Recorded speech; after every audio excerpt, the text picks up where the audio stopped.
Stay close and you will live.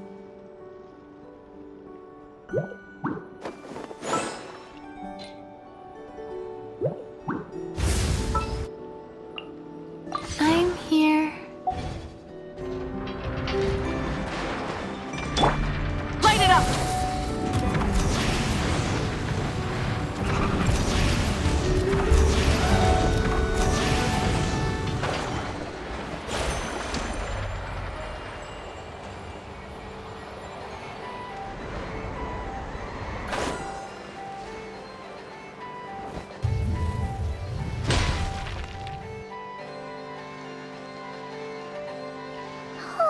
Do you think the... Oh! Hey, look! Prince! Llama! All is well, thank you. I ran into Miss Anefa and Miss I... You seem rather cheerful today, Mr. I certainly am. I achieved what I set out to do and came away with more than I bargained for. Fighting alone can get quite tedious, but I had the good fortune... We meet again. Albedo! What are you doing here? That would be a natural assumption to make. It's also... These two courageously lent me a hand while I was fighting the wild hunt. When they told... And given how people of outstanding talent tend to cross paths, it's no wonder you're already acquainted. So? Who's your travel buddy, Albedo? Why don't you come and introduce yourself?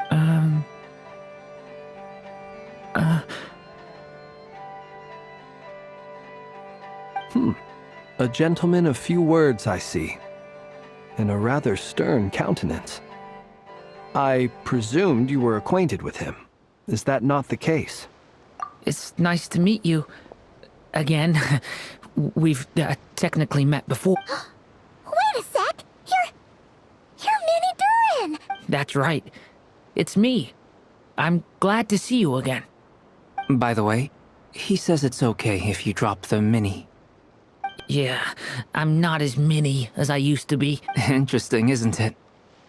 The first step towards blending into human society appears to be reflecting on whether one's name really reflects who they are. Wow! You look so different! In a good way, of course. It's great to see you looking so healthy. Thank you, Paimon.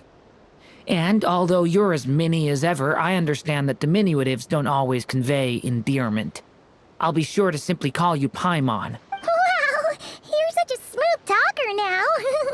Paimon could get used to this. From now on, you may refer to her as your esteemed guide, Personally, I think our little Paimon is the perfect size. When people call her Little Paimon, it's just because she's so adorable that they can't help themselves. If that's not a sign of endearment. You're absolutely right, Miss Lauma. My brother still has a long road ahead of him when it comes to understanding human relationship. Anyway, speaking of long journeys, didn't Columbina, leave with you? How come she isn't back? She's been catching up with old friends. Wouldn't be surprised if she stopped for a cup of tea or 10 on the way. Uh-oh. People are talking about me. Hope it's...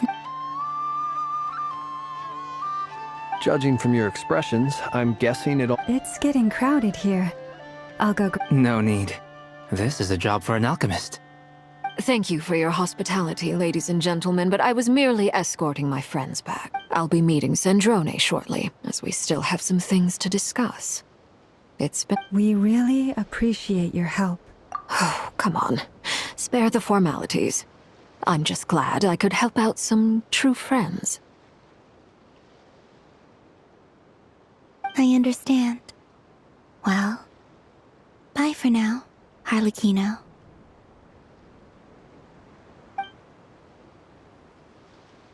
Oh, this place is hopping. It's probably a good thing one of us left. Otherwise, we might not fit all these people in. Are you saying we're about to run out of chairs? As a matter of fact, I am. Come on in and see for yourself.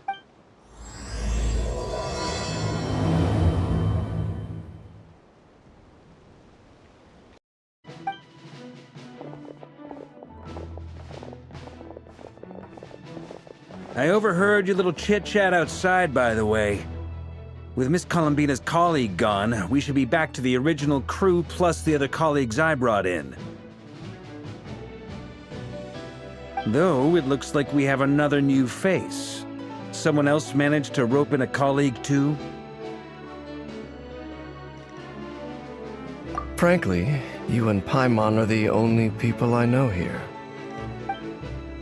This here is Deansliff, colleague of Tibet's greatest guide, Paimon, and greatest adventurer, the Traveler.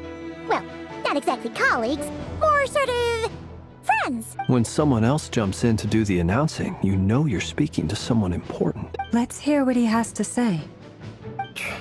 Note to self. Once Paimon knows your name, the rest of the world will soon follow. When he comes looking for us, it's usually something important. Paimon's guessing you've heard about the From the looks of it, you're about to hold a meeting. If I were to say that the Wild Hunt is our mutual enemy, would that earn me a seat at the table?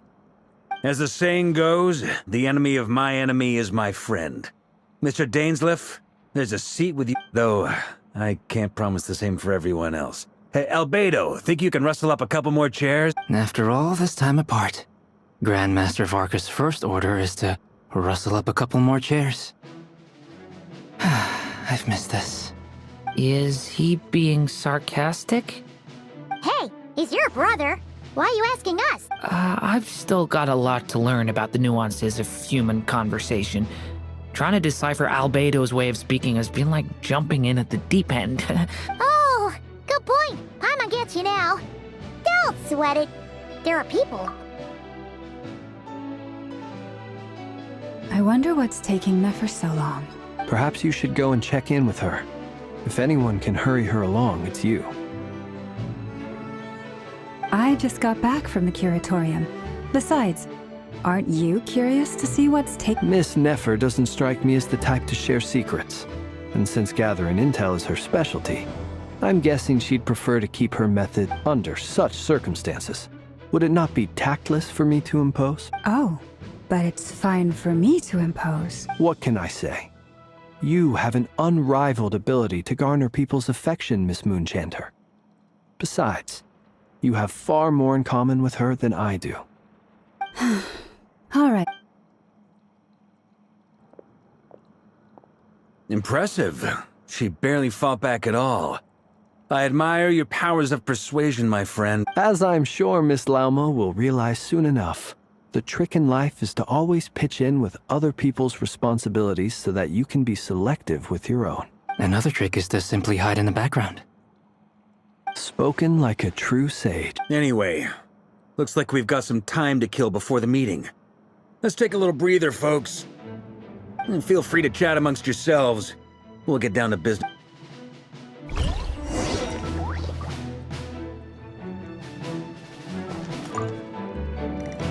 You're both awfully quiet. Have either... That sounds like I dabble. He's an... I'm flat. if I ever... I'll bear that in... Oh, whatever style... Very well. You can replicate. I can try. Thank you.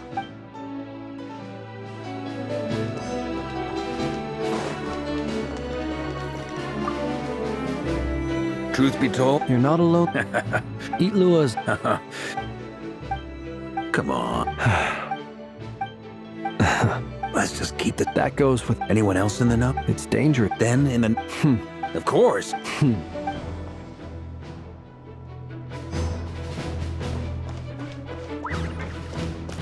Is there... Yeah. You do have a point. Oh, yeah. Sure. Great. And in return... If that's what you... Oh, anyway. Indeed.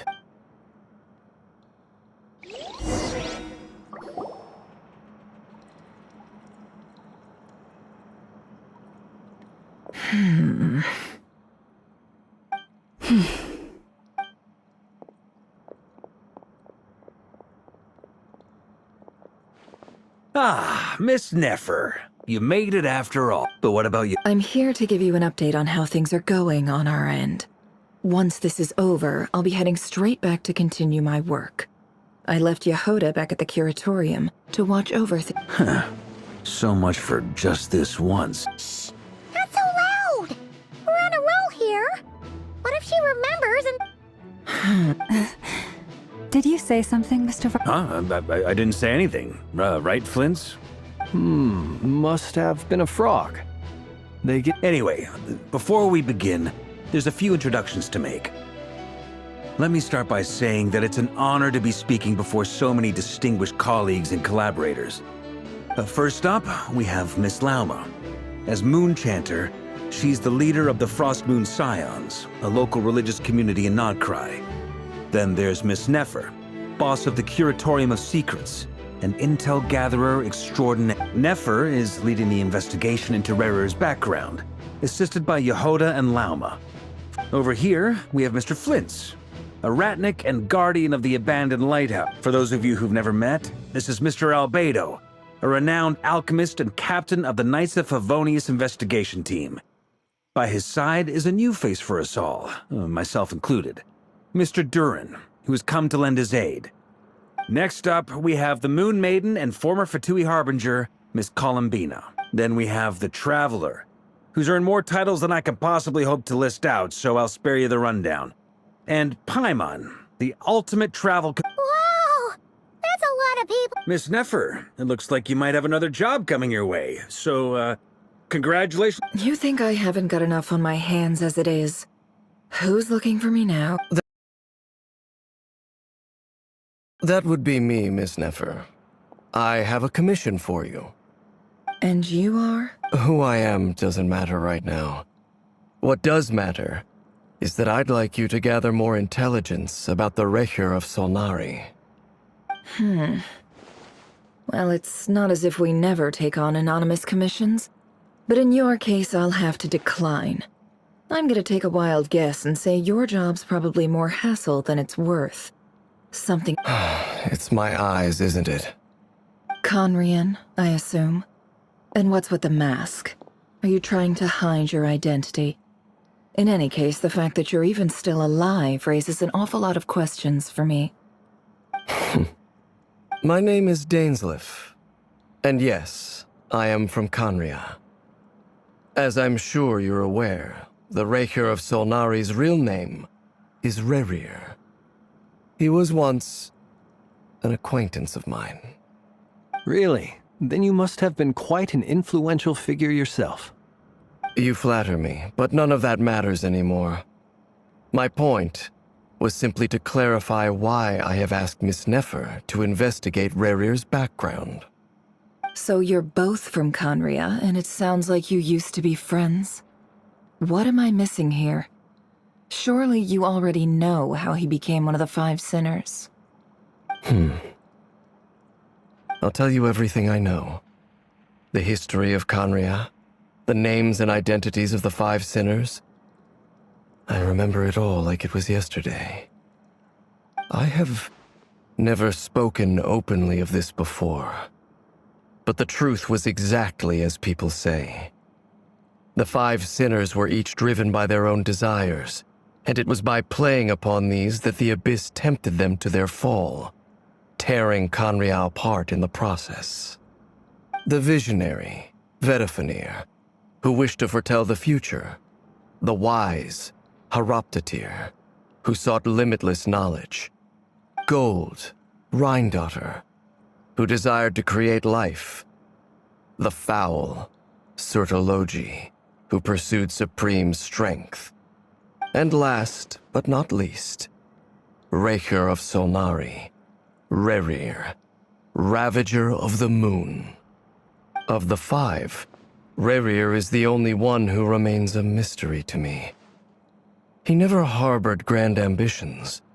So what changed in the space of a single night? How did he come to fall like the others? In other words, you're saying that his change came as a shock to you, and you have no idea what actually happened? That's right. You mentioned how the Abyss tempted them, which led to their fall. But what did that look like in practice? And what other context can you give me about the events of that time? Strangely, now that it comes to it, I hardly know where to begin. The fateful night took place during the era of the Eclipse Dynasty. One day, my elder brother, the visionary, Vedifenir, was summoned to the palace by the Vinster King, only for the king to gouge out his eyes and cast him into the dungeons. When I came to hear of this, my fury knew no bounds. I gathered together every ally I thought I had, and together we set a night to storm the palace and free Ved. Centuries on, the memories of that night still haunt me like a never-ending nightmare. We broke through the palace gates, just like we had planned, each striking towards our separate targets. But then, I was betrayed. Even Vedafenir, the very person I had come to rescue, abandoned me and partook of the Abyss's power. So, it's personal after all. Then tell me, Mr. Dainsleif, what price are you willing to pay? You, of all people, must know that nothing comes for free. I cannot say what price would be worthy of such a commission. But know this. Rerir was not always a madman. Believe it or not, there was a time when he was just an ordinary man, working for the Conrian Intelligence Service. Uncovering the truth of Rerir's past is the only way to unravel this mystery. But before you decide if you will accept my commission, I will tell you more about him. Enough, I hope, to help you plan your next move. Sounds pretty good to me. Feels like we just flagged down a random passerby, only to discover he's actually a master strategist who has a score to settle with our enemy.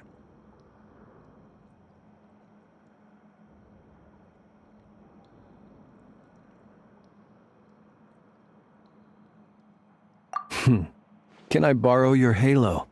Hey, enough with the wisecracks! Besides, isn't that lamp of yours bright enough already?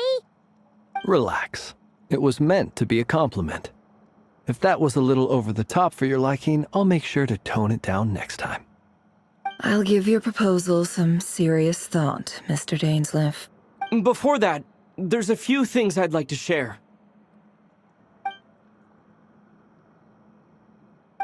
Now that we've united the hearts of the three moons, your power should be greatly enhanced. But it seems like that hasn't happened yet. I believe it will take a little longer.